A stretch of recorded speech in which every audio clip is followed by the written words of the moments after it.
అయిపోతుంది.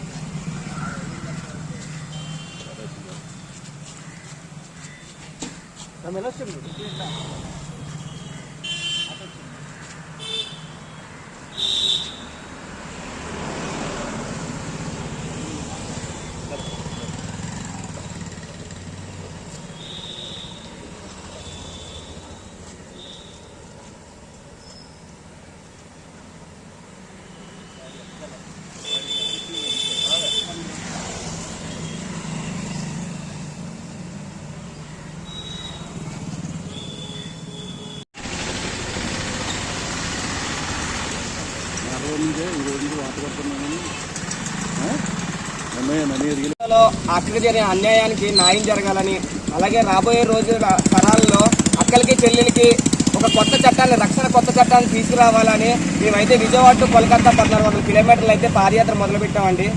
ఇప్పుడు ఈ పాదయాత్రలో ఇప్పుడైతే మేము పిఠాపురంలో ఉన్నామండి. సార్ వాళ్ళు మమ్మల్ని బాగా రిసీవ్ చేసుకున్నారు. అలాగే ప్రతి ఊరిలోని వాళ్ళ రోజులో ఒక గంట కాదనుకొని మాతో పాటు ఈ పాదయాత్రలో పాల్గొంటారని, వాళ్ళు వేసే అడుగు, ప్రతి అడుగు మన అక్కలకి చెల్లెలకు ఒక్కొక్క అడుగు ఒక్కొక్క రక్షణలాగా ఉంటుందని మేము కోరుకుంటున్నామండి. ముందుగా సార్కి థ్యాంక్ యూ చెప్తున్నామండి, వాసవి క్లబ్ సార్కి. ఇలాగే అందరూ ముందడుగు చేస్తామని కోరుకుంటున్నాం సార్. ఈ పాదయాత్ర మొదలుపెట్టింది లాస్ట్ మంత్ 21 మొదలుపెట్టామండి. సార్ వాళ్ళు వచ్చేసి ఆదివాసీ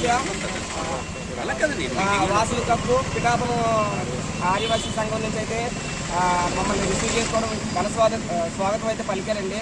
చాలా సంతోషకరంగా ఉంది. Good morning. ఈ రోజున మన బుజ్జి గారు గత నెల 21 నుంచి కూడా పాదయాత్రగా మనందరికీ తెలుసు కలకత్తాలో జరిగిన ఘోరం ఇప్పటికీ కూడా మరవలేదు.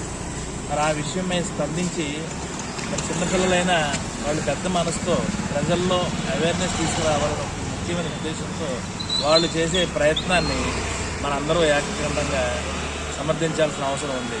ఇలాంటి అన్యాయాలు జరుపుకుంటూ పోతే దేశం ఏం కాననేది చాలా పెద్ద క్వశ్చన్ మార్క్గా ఉంది. ఇలాంటి వాటి మీద చట్టాలు తక్షణమే స్పందించాలి. మనం ఏదో ఒక రోజు నిరసన తెలియజేసేసి మళ్ళీ మన పనులు మనం చూసుకుంటాం. కానీ ఈ పిల్లల్ని మనం ఆశీర్వదించాలి. ఈ విషయంలో మనం అప్రిషియేట్ చేయాలి.